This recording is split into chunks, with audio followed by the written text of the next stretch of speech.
हम ज्योग्राफी के जो मैप हैं उसका अभ्यास करेंगे।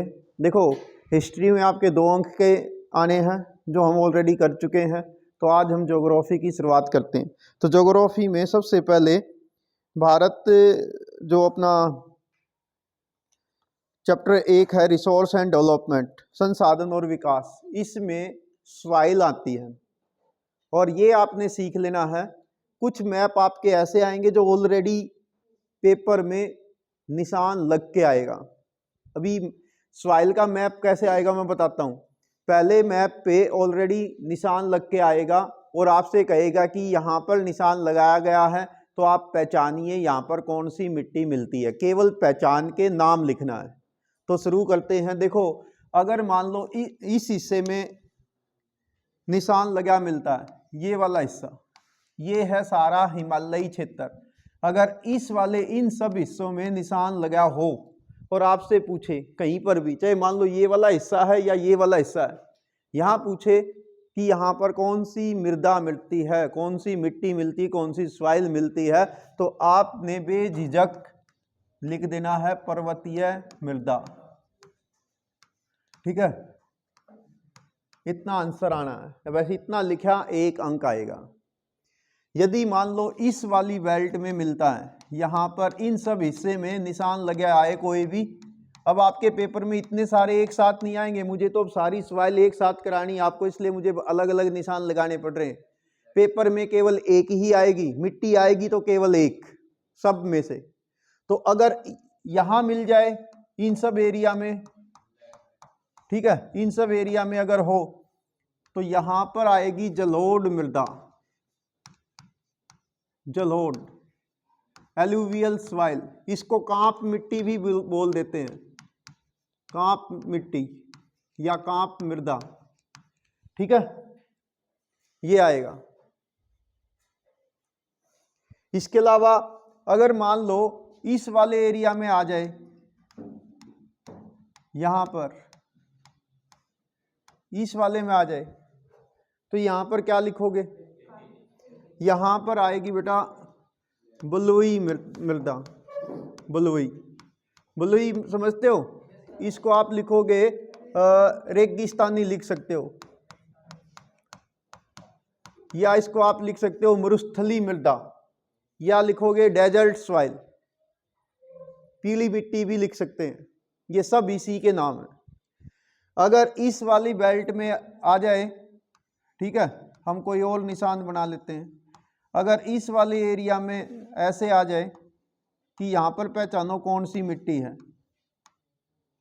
तो ये वाली कौन सी मिट्टी है? ये है काली मृदा, जिसको आप दूसरा क्या नाम बोलते हो? रेगड़ मृदा। ठीक है, तो काली मिट्टी हो गई। ठीक, और अगर मान लो इस वाली बेल्ट में आ जाए, यहाँ पर निशान लग के आए, तो यहाँ पर क्या है? तो ये है लाल मिट्टी। ठीक है, यहाँ पर लाल मृदा। अब 2 ही बच गई। एक छोटी सी बेल्ट यहाँ पर है, इसमें है लैटराइट। ठीक है, और अगर यहाँ पर आ जाए, या यहाँ पर आ जाए, या यहाँ पर आ जाए, या यहाँ पर हो, तो इन सब के अंदर एक ही टाइप्स की मिट्टी है, वो है डेल्टाई। ठीक है, अब आपके पेपर में इनमें से कोई एक ही पूछना है। ठीक है, रिपीट कर दूं? देखो, यस, यदि इस वाली बेल्ट में पूछे तो माउंटेन सॉइल या पर्वतीय मिट्टी, इस वाले में पूछे तो जलोढ़ मृदा या एलुवियल सॉइल या कांप मिट्टी, इसमें पूछे तो बलुई मिट्टी राजस्थान में, अगर यहाँ पूछे मध्य प्रदेश, महाराष्ट्र, गुजरात में, तो इसमें आएगी काली मिट्टी, यहाँ पूछे तो लैटराइट मिट्टी, यहाँ इस साउथ में पूछे ये वाला सारा बेल्ट, तो ये सारी की सारी यहाँ पर रेड सॉइल, और कोस्टल एरिया में वहाँ पर डेल्टाई मृदा। तो यही आना है, पहले से निशान लग के आएगा पहले से ही निशान लगा होगा कि मिट्टी को पहचानिए। ये सारा नहीं आएगा, ठीक है, ये सीख लिया। अब इसको हटा देता हूं और आपको एक अभ्यास करके दिखाता हूं। हटवा दें? यस। अब देखो, सपोज करो आपके पेपर में यहां पर ये निशान लग के आए और पूछे कि इस वाले एरिया को पहचानो, यहां पर कौन सी मिट्टी मिलती है, तो उत्तर आपका सीधा इतना सा आना है, बलुई मृदा।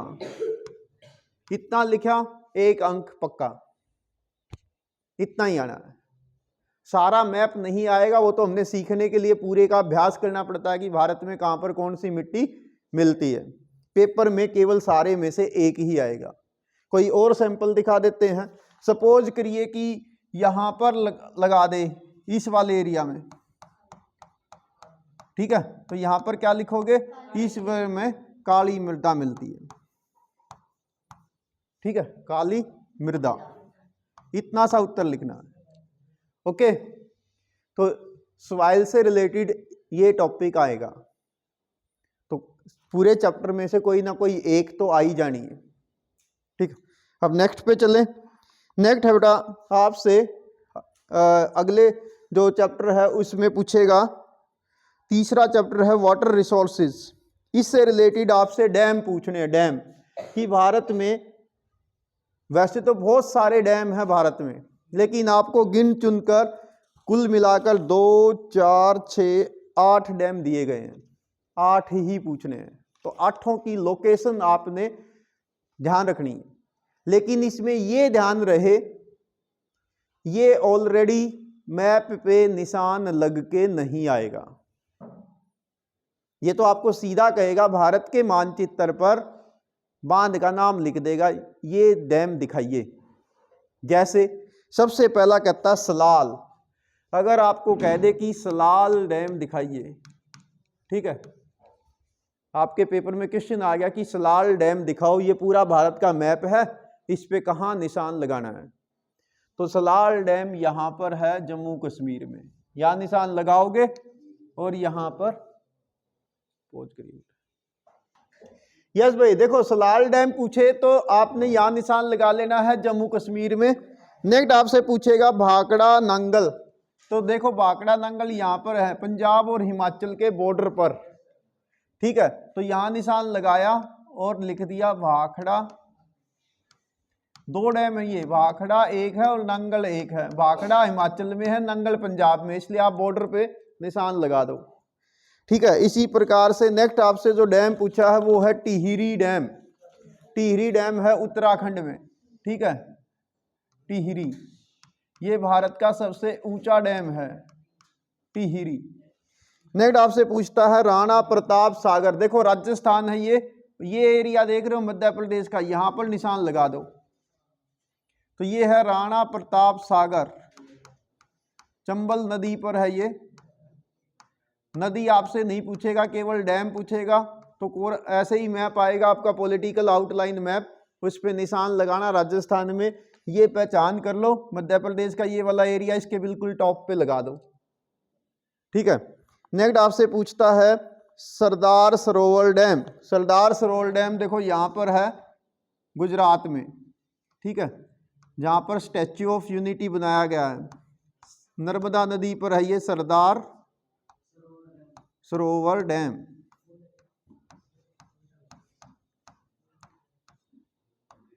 ठीक है, सरदार सरोवर बांध। इसके अलावा नेक्स्ट बेटा आपसे पूछेगा हीराकुंड। हीराकुंड देखो महानदी पर है यहाँ उड़ीसा में, तो यहाँ पर आपने दिखाना है हीराकुंड। ये सबसे लंबा डैम है, सबसे लंबा हीराकुंड डैम। नेक्स्ट है नागार्जुन सागर। नागार्जुन सागर यहाँ पर आप दिखाइए, इस पे बॉर्डर पे तेलंगाना और आंध्र प्रदेश के बॉर्डर पर, ये है नागार्जुन,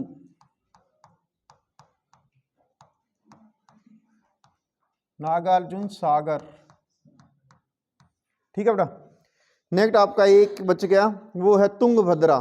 तो तुंगभद्रा यहाँ पर है, तुंगभद्रा नदी बहती है कर्नाटका में, तो यहाँ पर आपने दिखाना है तुंगभद्रा,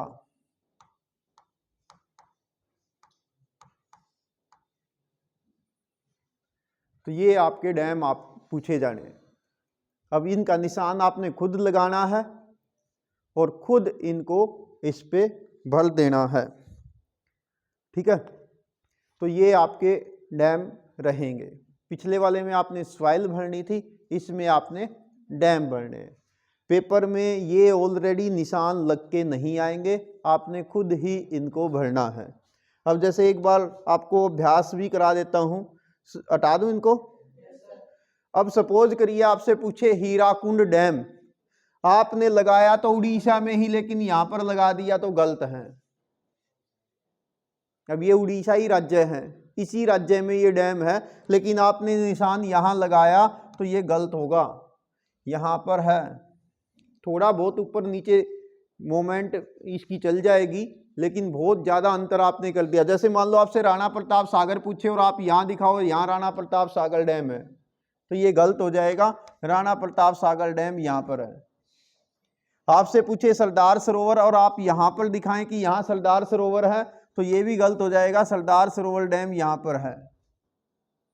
तो ऐसे आपने ध्यान रखना है कि लोकेशन जो है वो बहुत ज़्यादा ईस्ट वेस्ट नॉर्थ साउथ में ना जाए, लगभग उसके नियर बाई में हो। इतना तो चल जाएगा कि मान लो आपने यहाँ की बजाय थोड़ा यहाँ दिखा दिया, तो ये एप्लीकेबल है, इस पे आपको अंक मिल जाएंगे। लेकिन बहुत ज़्यादा अंतर कर दिया तो कांटा लगेगा, फिर नहीं मिलेंगे, ठीक है। नेक्स्ट पे चलें। नेक्स्ट चैप्टर है आपका एग्रीकल्चर। एग्रीकल्चर में आपसे दो चीज पूछी जानी। सबसे पहले तो एक राइस का एरिया और एक व्हीट का एरिया, कि किस एरिया में गेहूं होता है और किस में चावल होता है। तो सबसे पहले देखो आपको बड़े लेवल पे बता देता हूं। सपोज करो ये हमारा इंडिया का आधा हिस्सा साउथ का और आधा हिस्सा नॉर्थ का है, मोटे तौर पर। तो इससे ऊपर वाले एरिया में यहां पर गेहूं होता है, ठीक है, यहां पर गेहूं है, और इस बाकी के सारे एरिया में साउथ में चावल है। क्लियर? इसमें भी जो ज्यादा चावल होता है वो इस एरिया में होता है या यहां पर होता है, ठीक है। गेहूं जो है वो पंजाब में, हरियाणा में, उत्तर प्रदेश में, इन वाले एरिया में गेहूं ज्यादा होता है। मध्य प्रदेश में होता है, राजस्थान के पूर्वी भाग में होता है। तो आपने इन दो एरिया को पहचान लेना है, गेहूं और चावल, ठीक है। बिल्कुल आसान सा काम है। मैप ऐसा होता बेटा, मुश्किल से 1 या 2 मिनट में 5 अंक खड़े हैं, लेकिन अभ्यास करोगे तो आप इसमें सारे पॉइंट क्लियर कर पाओगे।